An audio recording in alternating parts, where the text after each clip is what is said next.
From the strip club at the beginning of Short Circuit 2, it's the IGN Digigods. Please welcome two of the only people who've actually seen Short Circuit 2, Wade Major and Mark Kaiser.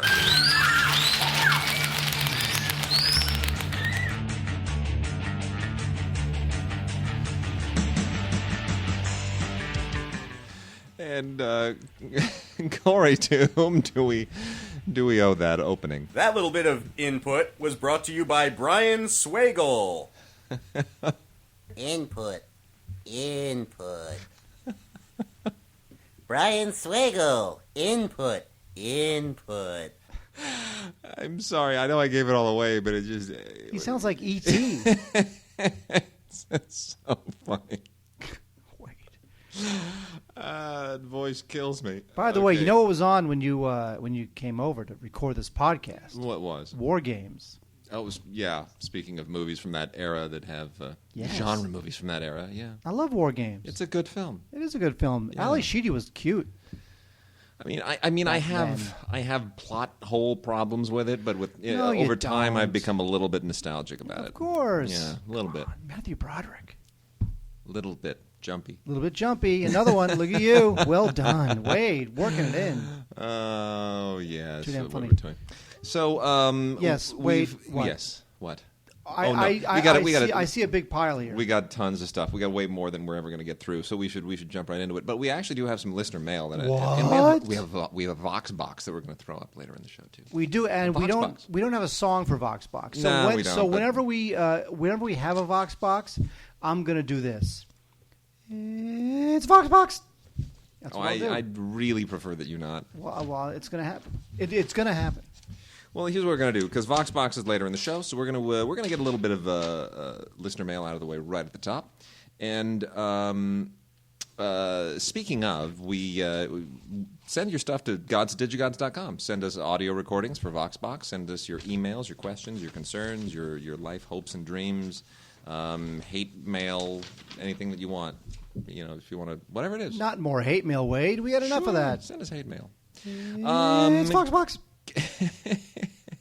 Kevin Maddox in Lausanne, Switzerland, where I actually lived briefly. He told me that the tram now goes from Ushi all the way up to it's a major deal now. Douchebag. I know. Anyway, Kevin Maddox in beautiful, unbelievably, spectacularly clean Lausanne, Switzerland, writes us and says, I have a couple of Blu-ray questions for you guys. Do you have any idea when the Blu-ray for Quiz Show will be released?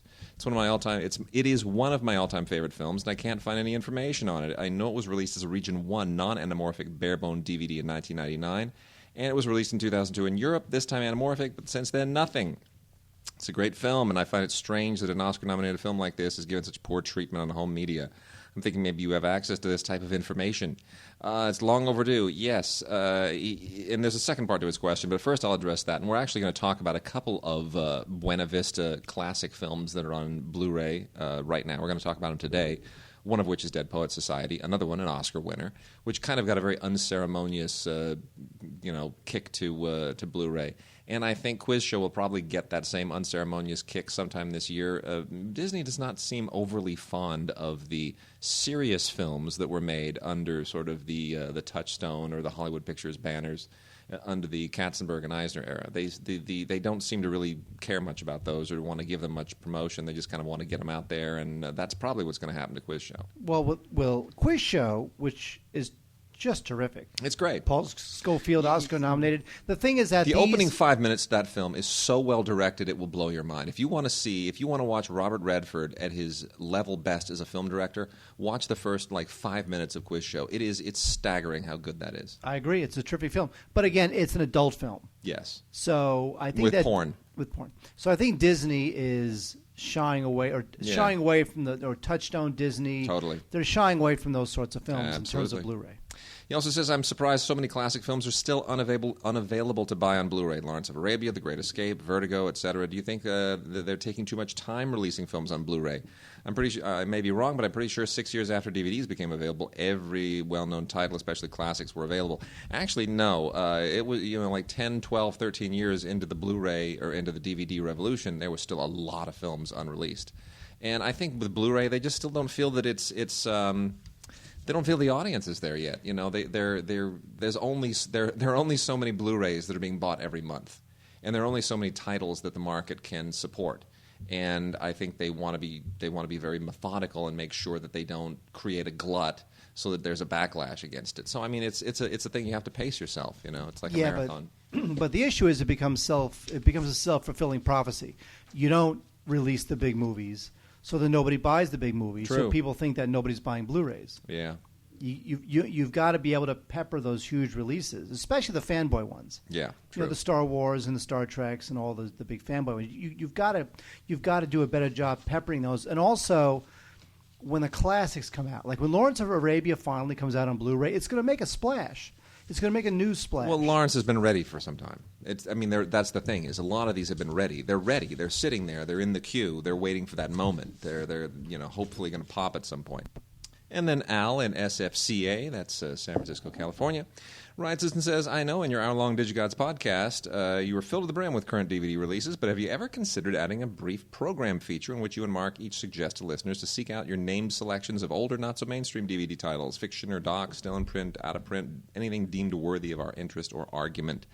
And he suggests the 2001 film Cinemania as one that we might want to kind of stick in there as a great little cult title from 2001, directed by Angela Christlieb and Stephen Kijak. Originally released from Wellspring, that went through a succession of company changes before it finally became E1. It's an interesting one. I mean, Cinemania is a good little weird, obscure, kind of sleeper cult gem. Problem is that this is like it's almost a slippery slope when you're doing this. You so many of the titles that you would wind up suggesting get re-released, they get special edition releases, then they're out on Blu-ray, and then your recommendation is obsolete almost 10 seconds. So it's such a dynamic market right now. It's tough to really wrap your arms around a segment like that. Well, also just not that it's not a great suggestion, but just from a time perspective, we go through. We don't even get to all the DVDs released in a week. It's insane. The new DVDs, yeah. Let alone something that. And then, by the way, that's not to poo-poo the idea, which is a great idea. No, it is a great idea. If the I'd show love to is- find a way. If the show is a couple hours, we could just recommend DVDs and Blu-rays all day long. And if a week was 27 days long. It is on certain planets. Yes, it is.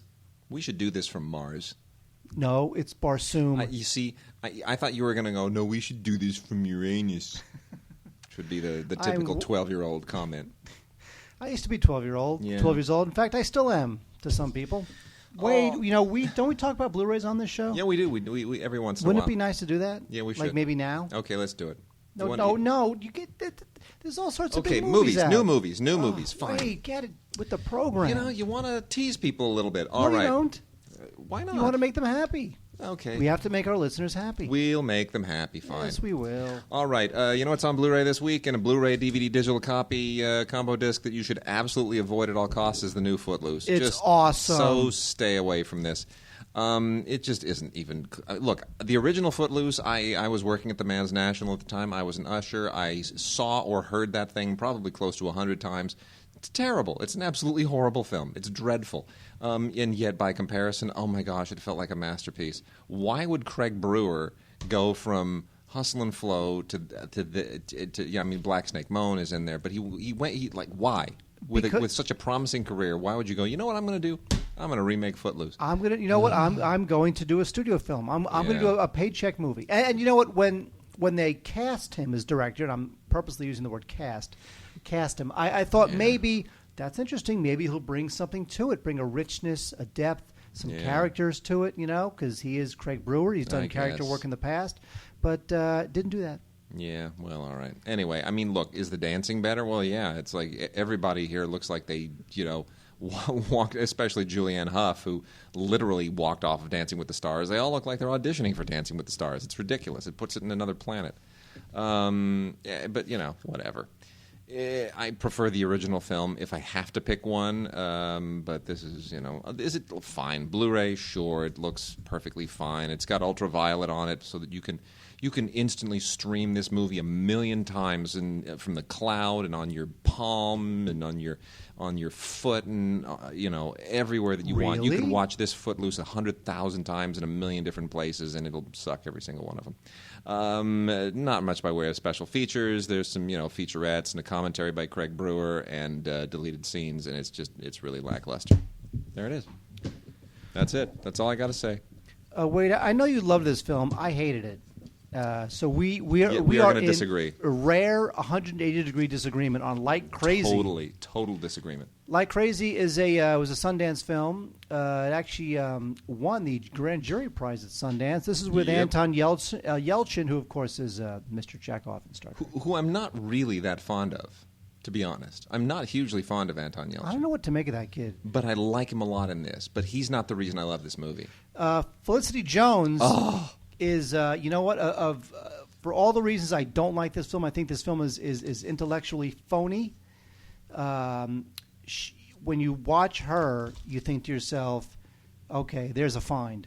Oh, my gosh. They found this girl. This girl's the one. Yeah, well, here's what I love about this film, and this is my one-liner on it that I've said all along. I think this film captures the phosphorescence of young love better than any movie I've ever seen in my life. If you've just been in that moment where things just burn brightly and fiercely and then just flame out just as quickly, it captures something that I've never seen captured on film before. It just felt totally honest to me. But Felicity Jones is just magnificent. I mean, she is the most luminous thing I've ever seen on film since Audrey Hepburn. And I know that sounds like crazy hyperbolic, but she's amazing. She's absolutely magnificent, and that girl has an unbelievable career ahead of her. This is on DVD. There is a Blu-ray that they have failed to get to us. They've failed to get us the Blu-ray, Paramount. That is true. So we're still waiting on that, and we'll report on how it looks afterwards because I can't really assess the DVD, to be honest. It is what it is, but it's a beautifully shot film, and I'd like to see what it looks like in high def. Actually, the cinematographer does an audio commentary. Yeah. Along with the director and the editor of a movie that I don't like. But I love it. This really movie love has it. No substance to it. No substance at all. It doesn't explore anything. It's just a bunch of people do lovey-dovey. They break up. They get back together. More lovey-dovey, lovey-dovey, lovey-dovey, and then it's over. Phosphorescence. Yes, by definition, phosphorescence has no substance. Cinema Libre is releasing. Cinema Libre is a small company, but they do get some killers every once in a while. They picked up London River. This was released last year in the, or actually even possibly earlier this year. I can't remember exactly when the theatrical release was. It was either early this year or late last year. Anyway, London River is the English-language film by Rashid Bouchareb, the Franco-Algerian filmmaker. Previously did the Oscar-nominated Days of Glory and Outside the Law, both foreign-language films. And in this one, he gets an unbelievable performance from two extraordinary actors. One of them is... I'm going to try to pronounce his name. I swear it's going to kill me. Steve Jones? Yeah, because he won the Silver Bear for acting at the Berlin Film Festival. This is Sotigi Kuyate. And the other, of course, is the wonderful Brenda Blethyn. I don't need help pronouncing her name. It takes place against the backdrop of the 2005 July 7th terrorist attacks in England, and it's really amazing. It's about two people from completely different cultures, different religious backgrounds, who are brought together on that horrible day by a search for their children. And it's really their respective children, and it's really quite a beautiful film. It feels a little bit more British TV than it probably should, but really a nice departure for the director. And I thought an amazing pair of performances by Kuyate and Blethyn. So Rashid Bouchareb, bravo! I hope he does more stuff like this. I really do. Yes, I do. I know you do. But what am I? Reindeer Games is a very bad John Frankenheimer film. This is one of his last movies. Why did he do this? I don't know.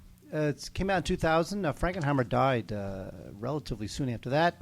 It's with Ben Affleck, Gary Sinise, and Charlize Theron. This is an action thriller deal. And, it's the director's cut of the film. Don't know how they managed that one, since Frankenheimer's been dead for 8 years. Audio commentary by Frankenheimer, probably done before he died. I'm going to guess on that. You're going to gas on that?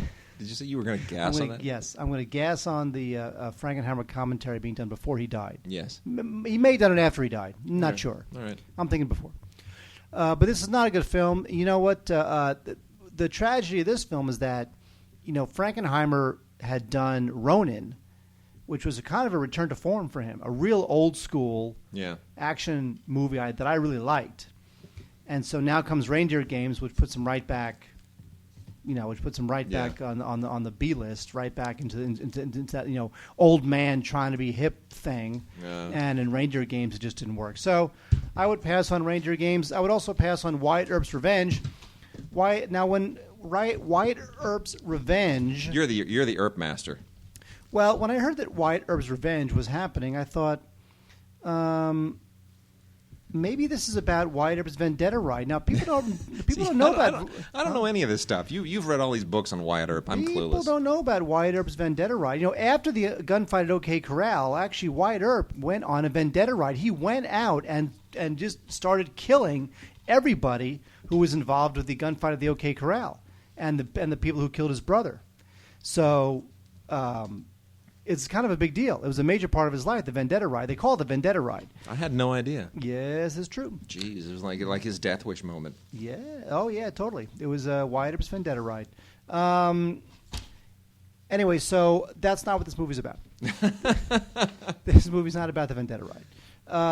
This is supposedly based on a true story. Who knows? So much about Wyatt Earp is kind of made up anyway.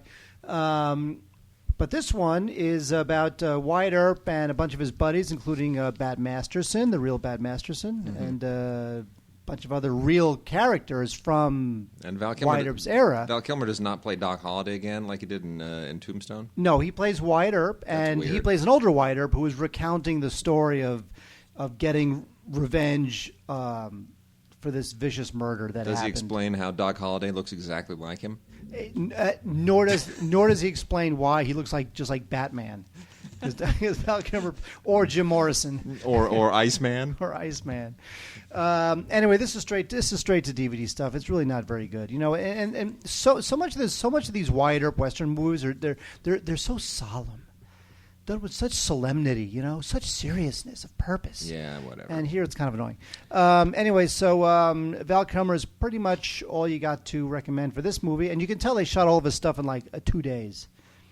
They're like, Val, get into makeup. We'll shoot you in 2 days. You're out. And you get top billing. Wow. There's plenty of other better Wyatt Earp material out there. Got it.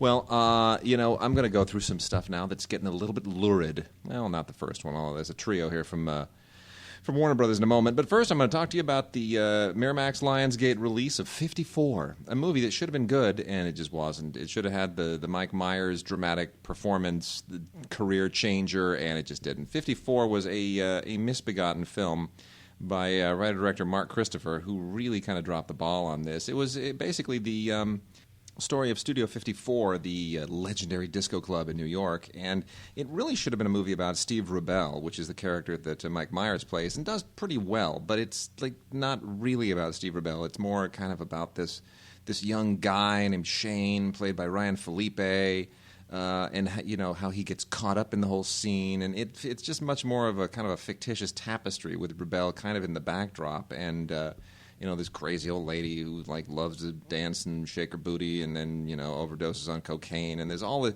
So it really kind of does capture a little bit of the debauchery and the cautionary tale, but it just somehow it's a misfire. It never brings all the elements together. Its ambitions are so far beyond what it's able to really pull together.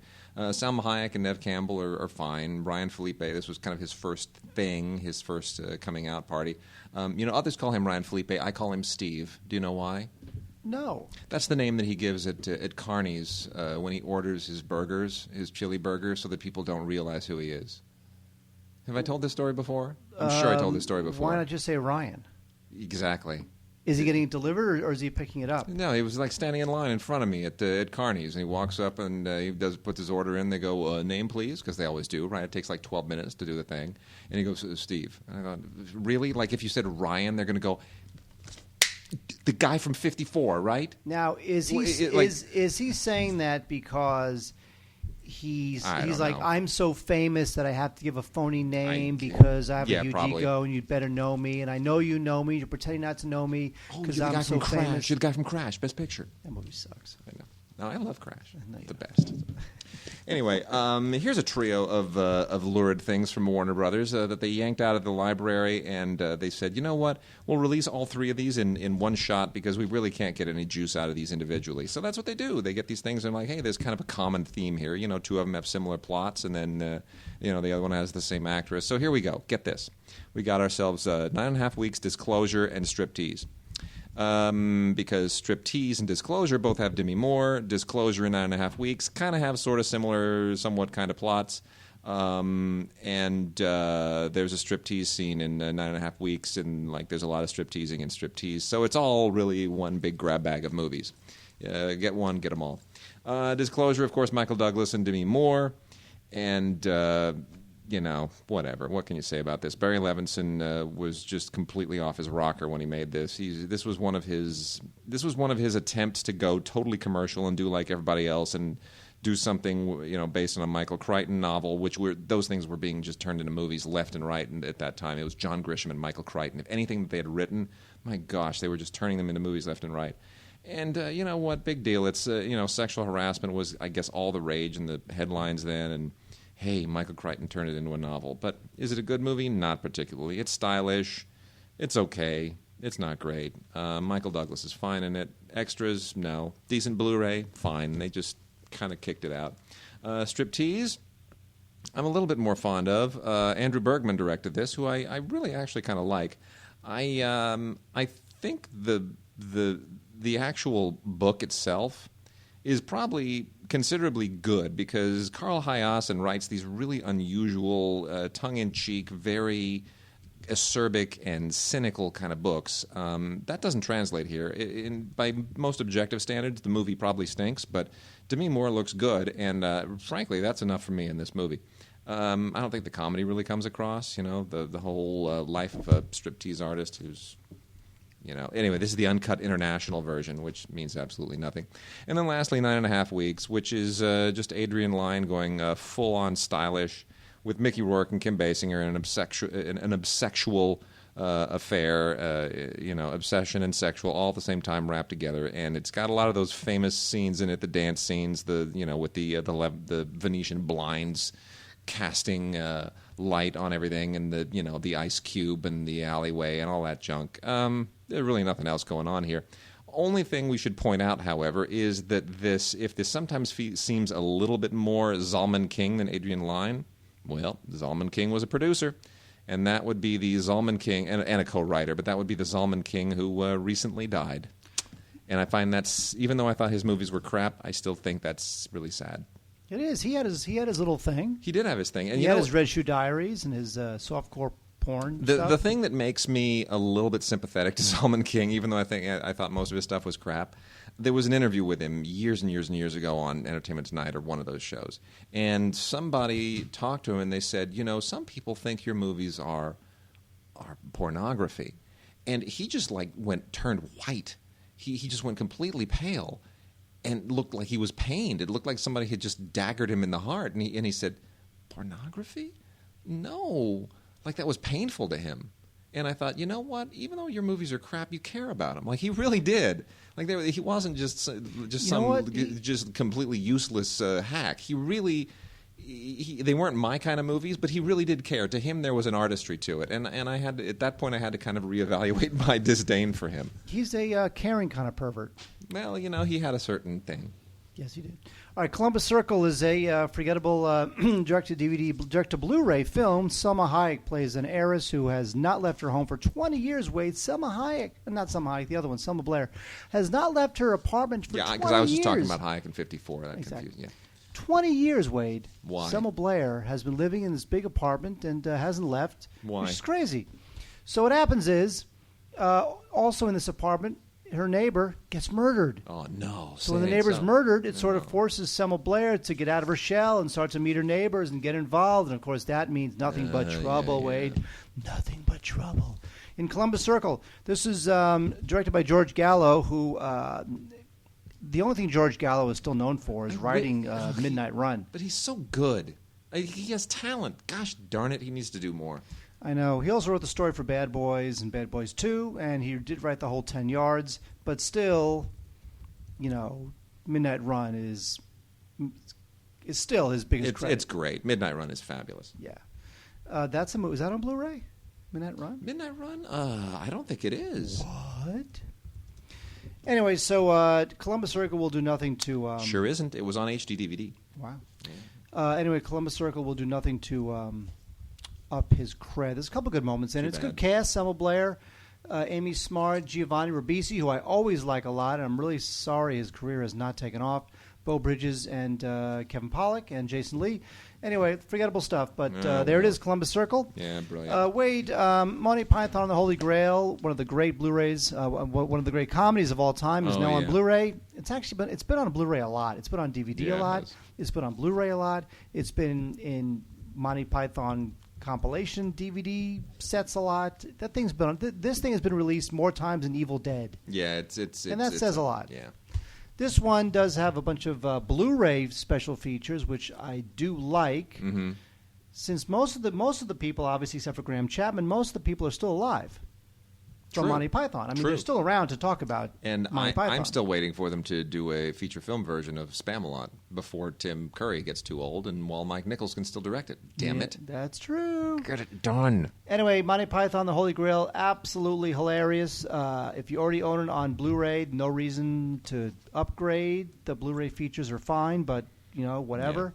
Yeah. If you have it on DVD, then I would go ahead and upgrade, quite frankly, because the Blu-ray looks good.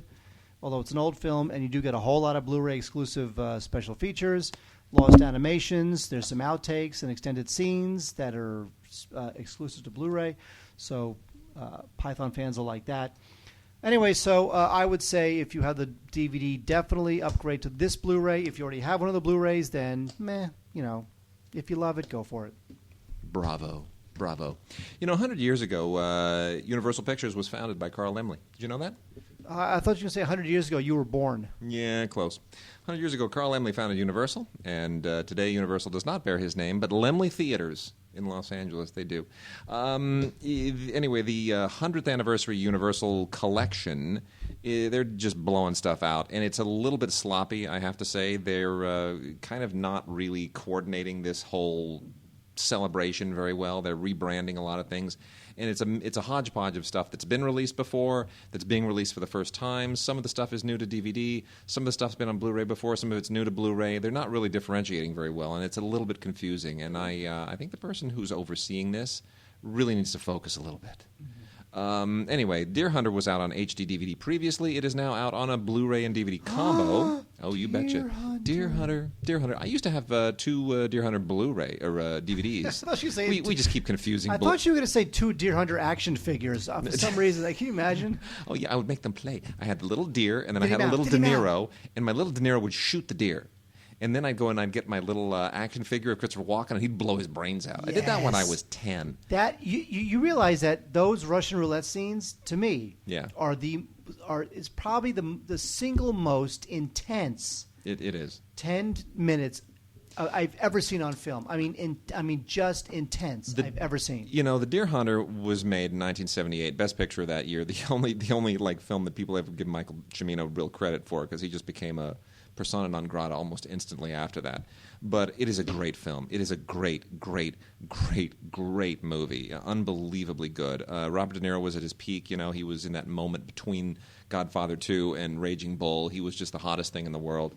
Christopher Walken was certainly up and coming. He had done Annie Hall the year before, where he scared the daylights out of all of us, driving Woody and Annie to the airport. Brilliant stuff. And, Meryl Streep, for crying out loud. Give me a break. John Savage, who's out of his mind. John Cazale, also from The Godfather. I mean, it was the right movie at the right time, and it was just so powerful and so beautiful, and it is such a good Blu-ray. The HD DVD was obviously they had really fine-tuned the high-def transfer, and man, is this just gorgeous. Commentary with Vilmos Zsigmond, the amazing cinematographer who had done won the Oscar for Close Encounters just the year before. And along with film journalist Bob Fisher, so it's very, very serious, because Vilmos isn't a great talker, so Fisher keeps it interesting. And some deleted scenes and extended scenes, and that's about it. But gosh, what a great movie. Let me see it. You could But I have to give it back, don't I? Yes, you do, because I'm going to watch it. over and over and over. Diddy Mao, that's all I have to say. Diddy Mao. Out of Africa has been out on Blu-ray before. It was just 2 years ago that they released the 25th anniversary Blu-ray of this, and now they get this big, splashy, spanking 100th anniversary Universal Collectors Series Blu-ray book, which is basically taking off from the stuff that Warner Brothers pioneered. This has the Collector Series Blu-ray and DVD in it. It's got some so-so Blu-ray exclusives in the Pocket Blue and BD Live section of this. Most people aren't going to pay attention to it. Otherwise, you're just going to get the regular bonus features that we've all had before, the Sidney Pollack commentary, and A Song of Africa, which is the documentary about the making of it, which is terrific. Deleted scenes as well. But it's I don't know that if you really love the previous 25th anniversary release that you really need to upgrade. This is pretty much the same thing. It's just splashier and it's got the booklet aspect to it. But a gorgeous Blu-ray just the same. Love that John Barry score. Absolutely. And then a couple other titles here in the Universal series, the anniversary series. My Man Godfrey, these are both DVDs. My Man Godfrey and Sullivan's Travels. Sullivan's Travels, a great 1942 film that was sort of the peak of Preston Sturges' genius. Now, here's the thing, though. Let me see this. I'm a huge Preston Sturges fan. Right. And I have the Preston Sturges a box set, which is DVDs. This is the same transfer. Exact same transfer. Yes, but this is Blu-ray and it's cool. No, it's not Blu-ray. It's not. It's a DVD. Oh, it is a DVD. It is a DVD. Oh, this is that. Yeah, this is the problem. They're not. The packaging too on the whole 100th anniversary thing is a little bit sketchy because they don't sufficiently differentiate apart from size between the Blu-rays and the DVDs. But Sullivan's Travels out again in nice new packaging. Not a different transfer, but it does have some special 100th anniversary featurettes on it about the two different eras of Universal. One is the Carl Laemmle era. The other is the Lew Wasserman era. Boy, were those two different eras. And then My Man Godfrey also has those same two featurettes on it, the Laemmle and the Wasserman era featurettes. But My Man Godfrey is just such a fun film. And this has been out before as well. But, William Powell, my goodness, he was just... What was it about William Powell? Like, why was he just so... He was like Higgins on Magnum, but like, you know what I mean? It's the mustache. It's everybody with a thin mustache. It's just, I don't know. He never became like that enormous mega star like so many others, but nobody could spit dialogue out like William Powell. Well, that guy was the man with dialogue. Well, it was just all that Thin Man stuff. Oh. I mean, who else is going to star in the Thin Man but William Powell? True. Wait to Catch a Thief is out on Blu-ray, and we're very excited about that. This is the 1955 Grace Kelly, Cary Grant's kind of thriller, directed by Alfred Hitchcock. This is actually the last time that Grace Kelly appeared with in a film by Alfred Hitchcock, because then she would go on to become the Princess of Monaco. Excuse me. The film did win an Academy Award, was nominated for a couple more Academy Awards, and it's really fun. Cary Grant plays he's a cat burglar, he's a jewel thief, he's on the French Riviera. Love it. And all of a sudden, there's a bunch of jewels being stolen in the French Riviera, and is it Cary Grant? Did he do it? Is the cat guilty? Got to watch the movie to find out. Totally. Yes. Anyway, lots of special features on this, including a commentary by Drew Casper, a Hitchcock historian who's also a very good talker, knows the stuff, good stuff. A couple featurettes, a travelogue, which is kind of fun because the film takes place in the south of France. And there's a making of, which is terrific. There's also a Cary Grant and Grace Kelly featurette, which tells you a little bit about their relationship. And this is great stuff. To Catch a Thief is just terrific fun from 1955. Really good stuff. And highly recommended on Blu-ray that I'll be keeping. Another Universal 100th anniversary release, this is the last one of these this week, is Charade. I can't be too excited about Charade on Universal DVD because it's just so much better in Blu-ray form from Criterion. Oh, God, please. Yeah, that's a no-brainer. Yeah, so this is a no-brainer. I mean, it's... Don't buy this. Buy the Blu-ray. Yeah, get the Blu-ray. But here's a Blu-ray that I can unreservedly recommend. Seriously, this I am so excited about. Mark, it's not often that you get to that we get to talk about a film that has broken records for the number of nominations that it received. You know what? You're right. And this is special. This is really special. The most nominations ever received by a film in the history of what award? The Razzies. The Razzies, that's it. Jack and Jill, Adam Sandler. Congratulations, Adam Sandler. You set a new record at the Razzies. Jack and Jill is a grotesque abortion of a film. And this is why I want Adam Sandler, if you're listening, Adam, listen to me. Adam, you're a good actor. You're very talented. But you're in your 40s. You need to be a real actor for a change. Be a real actor. Don't make dumb comedies anymore. Make real movies. Look what happened to Eddie Murphy. Eddie Murphy started totally doing these family films, and you know what? No. I'm sure he got paid a lot of money, but he ruined his reputation, and only being in Dreamgirls got him remotely back on track. Adam has done some amazing work in things like Rain Over Me with Don Cheadle. He was just amazing in that. Punch Drunk Love, Paul Thomas Anderson. He was phenomenal in that film. Jack and Jill is not what he should be doing. This, if you insist, this is a it's a Blu-ray DVD combo pack. It's got some featurettes. In the BD Live section, it's got deleted scenes and a bunch of horrible featurettes, and it's just it's a dreadful movie. You've seen the commercials, you've seen the trailers. He plays himself and he plays his horrible sister, and it's just awful. It's like when Eddie Murphy was playing all those multiple roles, except this just feels terrible. No, don't do this, Adam. Make real movies, please, for all of us. It's just sad. It's just sad and soul-sucking to see him do stuff terrible. like that. Awful. Wade, with Clash of the Titans came all sorts of... actually, here's the thing. First there was 300. Oh, jeez. Then there was Clash of the Titans. Oh. Now, right after that, was Immortals, which is from the producers of 300, because you can't get enough men wearing skirts in these films. All the men wearing skirts. It just looked like another video game movie. It looked like a horrible, soulless video game movie. It's another one of those hyper-stylized comic book come-to-life films.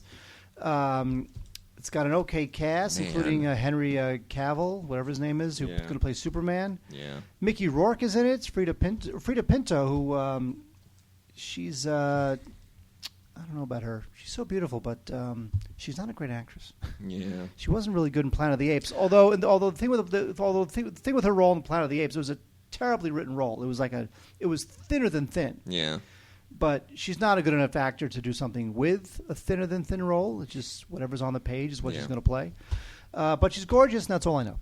Anyway, Immortals looks great on Blu-ray. There's no reason why it shouldn't.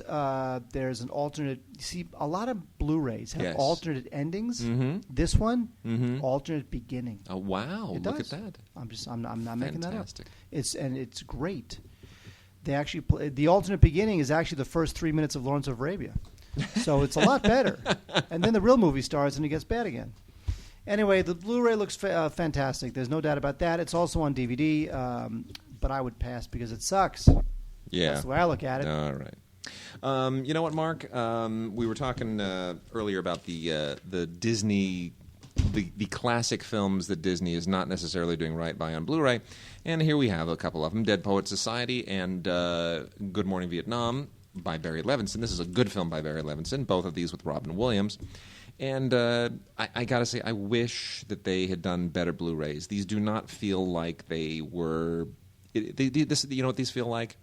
We've used to talk about this, where with DVD transfers, you could tell where there was one where they would, somebody would actually pay attention and they would fine tune every aspect of the transfer to make sure that the compression was right in certain places. And then there are the ones where the monkey just throws the switch and just lets the machine go, and there's no particular attention. And that's how I kind of feel like these. Both of these are great films. They're terrific films. I think Good Morning Vietnam is just a wonderful movie. It just hits every emotion. And it's not a very impressive Blu-ray. They could have done and should have done a better job with both of these. Now, that being said, I'm going to recommend them because it's better than the DVD, obviously, but they need to do a better job with these. Lots of extras here, but it's all sort of, the generic stuff you've seen before. Just featurettes, and there's an interesting cinematography masterclass on Dead Poets Society. Audio commentary with Peter Weir and John Seal and Tom Schulman, who won the Oscar for writing it, is very, very good. But it's not new. So anyway, these are fine. They're kind of phoned in. But I want to talk about something else, Mark. You know, movies that we love, and you think you love them, and then you revisit them years later, and you go, "What the hell was I thinking?" You ever had that experience? All the time. Yeah. You know, I was so excited back in the day by the movie Perfect Weapon. I studied Kenpo karate when I was a kid. I was real big on Kenpo karate because, you know, Ed Parker, and it was just, I was into martial arts, and that was the style. And I was like, everybody always does kung fu and karate. Nobody ever did Kenpo on film. It'd be nice to see somebody do Kenpo. There's a really bad, horrible movie from years ago where Ed Parker and Bong Soo-han kind of do Hapkido versus Kenpo. And I know we're losing listeners left and right here, and it was a horrible film. Ed Parker was the big. He was the big guy. He was the big Kenpo guy. Yeah. My stepmother's brother was a Kenpo Ed Parker teacher in that same. Because didn't Ed Parker have a on Santa Monica Boulevard? That's where the high rise is right now. That's where my ex stepmother's brother would teach also with Ed Parker. What was his name? I have no idea. You have to find that out. This is like 25 years ago. That's probably his last name was. What was his last name? His last name might have been Dolam. You got to find that out because he might have been one of my teachers. That's possible. I mean, I was like on the purple belt track. I was doing pretty well until my knee went cuckoo. Oh yeah. But anyway, speaking of all of that, Jeff Speakman is a guy who kind of popularized Kenpo in the early '90s. He good-looking, rugged kind of action hero-y guy with pectorals that you could, there was almost like a shelf you could put a dinner plate on. And he came out suddenly and did this movie, The Perfect Weapon, and I thought, oh my gosh, finally we've got our, he's going to be the Jackie Chan or the Jet Li or the Bruce Lee of Kenpo. And I thought The Perfect Weapon was the coolest movie. It had Professor Tanaka in it, who always plays the big crazy Asian bad guy. This movie was so freaking awesome. I loved his fighting in it. I thought it was so cool. I just revisited this thing on Blu-ray and on DVD from Olive Films. It's terrible, Mark. This movie is so bad. It's terrible. It's just so bad. I couldn't defend it. It's like Steven Seagal time. It was like revisiting Good Guys Were Black and just realizing that my Chuck Norris memories were not all that I thought they were. I just watched this and I just wanted to cry, and I just thought, oh, the movie in my head is so much better than the movie it really is. But Professor Tanaka is always fun. By the way, there's a Chuck Norris film. Oh gosh, which one is it? It's got dragon in the title. But Professor Tanaka has probably the best line ever in that one, where he's like just raped Chuck Norris's girlfriend, and he says, "Your woman was very, very good." And I've always been very touched by that moment. Honestly, it made me cry. Yeah, totally. And then lastly, speaking of movies that we revisit, when I was back around working in those theater days again, Vision Quest came out. This was the movie that Madonna first appeared in, just singing in the background of one scene, directed by Harold Becker, who would later go on to do Sea of Love with Al Pacino. This is just, it's like a wrestling movie. Matthew Modine is, a high school wrestler and winds up having an affair with a kind of a cool older woman played by Linda Fiorentino. And I remember liking this movie at the time, and I kind of still like it. It sort of holds up, partly because it's got great cinematography from Owen Roizman, but also because I think it was just beautifully produced by John Peters and Peter Guber. That was a joke. Not fun. No, Vision Quest. Anyway, that's from the Warner Archive collection. You can get it at warnerarchive.com. We're talking a Blu-ray, or not a Blu-ray, but a DVD-R here, a DVD-R. So don't expect this to be, state-of-the-art DVD. But it's nice that it's out finally. Wait, two other movies that it's nice it is out. Finally. Yes, finally. I didn't say that right. Yeah. On the Bowery is a... did we talk about On the Bowery last week? No. No? No, we didn't get to it. On the Bowery is a landmark documentary from 1957. Sure is. And this film was directed by a guy named Lionel Rogerson. Or Rogerson, I guess. What Lionel Rogerson did was he spent a bunch of time on the Bowery in the mid-'50s, early mid-'50s, and the Bowery was about as rough as you can possibly imagine, and it was just the repository for these half-dead old men and some women too. All they cared about was where they were going to get their next drink. Yeah. They were They were homeless. They were destitute. They were drunks, Yep. and they all lived on the Bowery. And beautiful. it's true. And it was that's how the Bowery was. It's a great film. And so Rogerson, what he did was he actually made a 65-minute film with a little bit of a narrative spine. There's it's a bit of a story in there, tiny story in there, but it featured all these people who really lived on the Bowery. So they're unprofessional actors, but Rogerson, he insinuated himself into their lives, and he created this film. And it was a big controversy at the time. Some people hated it because it was so raw. Some people loved it. It did wind up being, I think, nominated for an Oscar, and I think it won a British Academy Award. And now it's kind of a bit of a classic. It's a great film. It is totally unique, totally raw, unprofessional actors, black and white. You've never seen anything like it. You will just want to take a shower after it's done, because you feel like you have lived on the Bowery with these people. You really do, and so many of them, they really did die afterwards. I mean, it's you're watching a historical artifact in a very moving and disturbing way. Well, you watch. There's 2 discs on this, and there's a lot of great bonus features, including there's a making of where you really do find out what happened, as Wade says, to these people. Some of them really did die after filming. There's a Scorsese introduction, which, of course, shows you right there how important the film is, because Scorsese lent his time and talent to an introduction.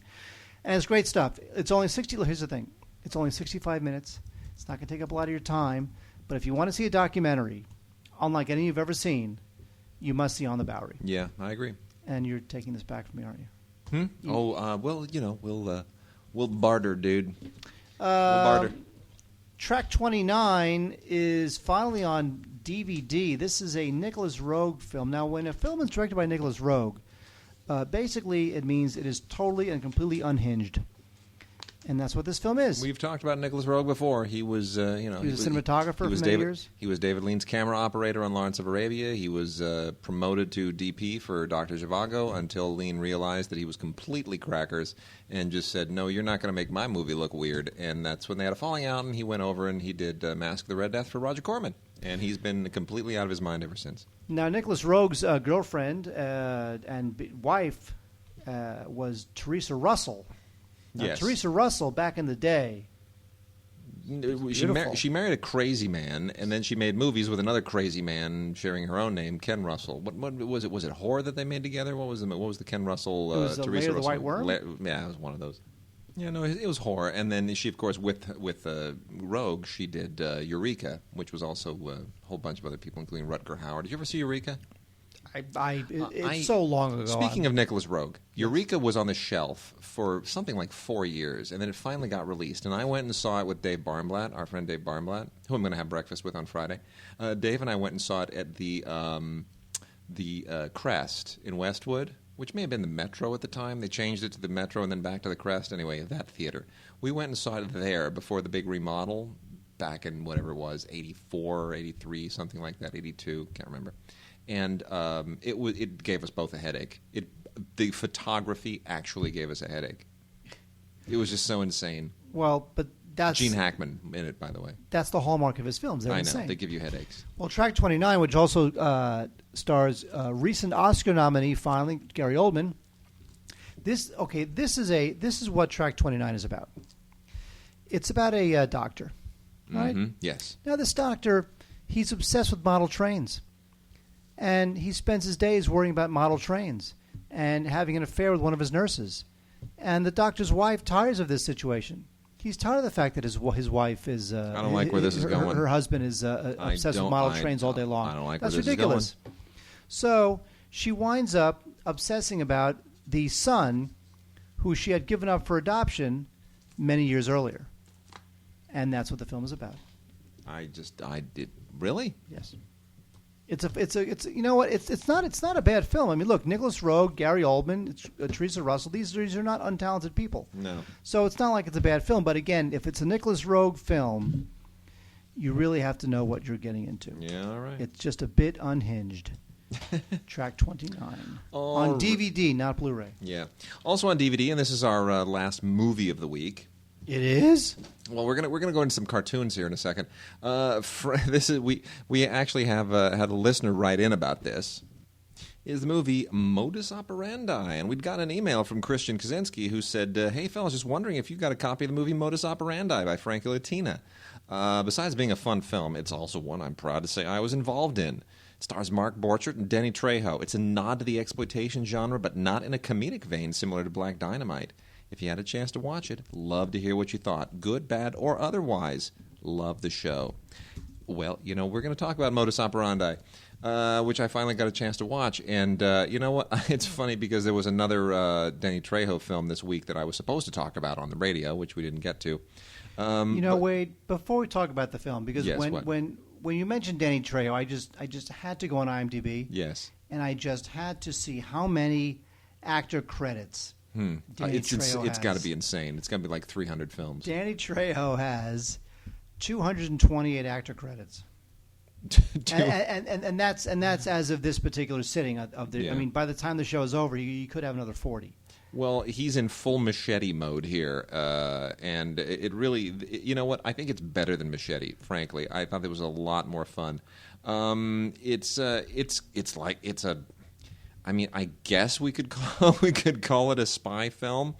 It's certainly not like any spy film that I recall, but it's like a grindhouse spy film, and it really. It's what? I'm sorry. There's just where you have characters named Casey Thunderbird and Black Licorice. There it is. It's like this weird mashup of all these exploitation concepts in a really kind of fun and outlandish way.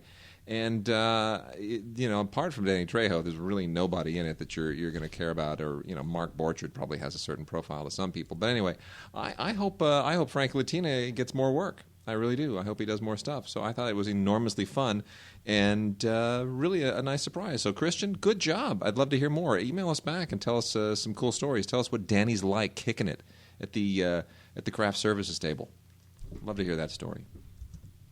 So Mark, I think it's time for VoxBox. No, it's not. No, it's not time for VoxBox? It's time for. It's VoxBox. Gentlemen, I'm glad to make my debut on the VoxBox. All right, so on the eve of the opening of John Carter, and I hope that this does not happen to John Carter, but my thoughts go to high-end potential franchise movies that just did not make it. I'm thinking about Sky Captain and the World of Tomorrow, and The Rocketeer, The Last Starfighter. Good movies that, for whatever reason, didn't catch on with the audiences. Do you have any recommendations of some cool franchise movies that are worth a second glance that Hollywood or the world did not embrace, and therefore there will be no sequels for ever again? Take care. All right, that was Mario Mendez in Glendale, who previously had sent us another audio question before it was VoxBox about A-list directors that we would bench. And a really good question, actually, about films that should have been franchise films. I'll give you two. Give me two. Well, he says ones we should revisit. Yes. I'm not sure about the revisiting part. But the one film, you got to admit, which actually had sequel implications in the title. I'll give you two as well, but keep going. Remo Williams, The Adventure Begins. So true. Yeah. Yeah. I'll give you two, and we're going back a ways here, but one of them is Doc Savage, which I thought was such a cool, crazy. I mean, it's part of the Warner Archive release now. You can get it on DVD finally with Ron Ely as Doc Savage. I just thought that could have been a cool franchise. I think it would be a cool franchise still to resurrect. I think you could do a lot with Doc Savage. Savage? Doc Savage, Man of Bronze. Oh my God. gosh, you could do so much with that. You really could. You could have so much fun with that now. I mean, really, it's great material. It's great material. Here's what you should do. You should throw $250 million at Andrew Stanton and have him do Doc Savage. No, you don't. You throw $25 million at Doc Savage, and you just jack up the cast with great names, people who want to have fun, and it winds up being like an Ocean's 11 thing. I mean, really, you could have so much fun with it. You could have so much fun. And the other one, you're going to love this. Buckaroo Banzai. Yeah, that's Right? a good one. Right? Yeah, they never made a sequel to that. Never made a sequel. That's a good one. Mark, just remember, no matter where you no matter go. where you go. No, it's no matter where you are. No. What? The way it's no matter where you are, there you are. No, it's no matter where you go, there you are. No, it's no matter where you are, there you are. Really? Yeah. I always thought it was no matter where you go, there you are. We'll have to look that up. Looking at it right now. look it up right now because I'll I look- remember it is no matter where you are, there you are. There you. Check it out. See which one it is. It's funny either way. Also, but right? Wouldn't that have been a great franchise? The other one I'll say, by the way, is Independence Day. They never did an Independence Day. Where do you go from that? Where do you go from that? The aliens come back. Oh, It's exciting. jeez, no, please spare us. Buckaroo Banzai. That's the best one. That, and it's too bad because I mean Jeff Goldblum. That whole cast was amazing. Peter Weller. Yes. That would have been an amazing cast. Bring them back. Let them have fun. Do 3 or 4 of them. No matter where you Fantastic. go, there you are. That's what it was. Yes. So you were right. Well, it's still funny. Yes, it is. It's still funny. No matter where you go, there you are. What did you think it was? No matter where you are, there you are. Well, things change in your mind over time. You know what? We're going to blow through really quickly a lot of animated stuff right now because this just it's piling up, and we got people who have kids. We got to tell you about the fun things that you can keep your children occupied with, and so that you don't have to hire a babysitter and you don't have to pay attention to them or love them or feed them or anything. Really, it's great. You just throw this stuff on the DVD player, and they'll sit there like magnetized to the TV screen, and they no longer require your love or your sustenance. And this is what you want to do it with. There's My Little Pony, Friendship is Magic, the Friendship Express. All those little colored ponies. This is primarily for little girls. I don't know that little boys will be all that enamored of this. Little boys, however, will be enormously enamored of Thomas and Friends. Up, up, and away. Those little CGI trains. High-flying adventures with Thomas. We're going through this quickly, Mark. I'm not wasting time here. For the little girls, on the other hand, if they aren't interested in My Little Pony, they'll be thrilled by Angelina Ballerina Princess. I frankly find these weird little kind of mouse-headed princess ballerina things just freaky as all can be. I kind of want to, I keep hoping that they'll get caught in a mousetrap, and then I just turn it off because I'm not 4 years old and I don't really care. Little girls will also be thrilled by Barbie in A Mermaid Tale. I personally find it unbelievably crass that they have taken a mass-market toy and somehow turned it into a CGI animated, weird, creepy-looking cartoon figure heroine. And this has outtakes of all things, which is so weird, so bizarre. But it's really Barbie just being more like a cross between Gidget and Ariel from Little Mermaid. Then we also have VeggieTales, Robin Good and His Not-So-Merry Men. VeggieTales perplexes the daylights out of me. I've never really understood it. It's like something that should be on adults. It's like halfway between Adult Swim and Teletubbies, and it's kind of freaky. But you know what? The kids thoroughly love it. Mark, did you ever watch the Pac-Man series? I did, actually. Did you? I did. Because it was Pac-Man. It's just so wrong. It made no sense. It made absolutely no sense. Well, the Hanna-Barbera Classic Collection, and this is when Hanna-Barbera was just, they didn't care anymore, clearly, as part of their ongoing relationship with the Warner Archive collection at warnerarchive.com. They've released the first season of Pac-Man, which is just the most... it's nostalgic and sad. 13 episodes on 2 discs. It doesn't date well, I got to tell you. Abominable Pac-Man, Pac-Venture, all that stuff. It's very, very strange. Also out there, before we completely run out of time on this week's show, I've got to put a big shout out. It's all been available before, but now we have the complete series in one box set. The complete collector's edition of Underdog on 9 discs, all 3 seasons, finally in a single box set. They'd released the 3 seasons separately before, but Shout Factory has given us the full Underdog experience this time, and I grew up on this. I think this is one of the greatest things ever of all time. By the way, if you're yeah. a Met fan, Underdog has a special meaning this week. Really? Why? Yes, because the Mets are going to suck this year, and well, everybody knows that. Okay. Even the Mets in their heart of hearts know they're going to suck. So what happened was there was a plan hatched, and when the players showed up to the stadium or to the spring training facility a couple days ago, right? Everybody was given a shirt. It was a blue shirt because the Mets colors are blue, with I believe an orange or a red U on the front to show that the Mets this year are all underdogs. Oh, that's sweet. And the team, half the team thought it was cute. Some of the team didn't know what underdog was.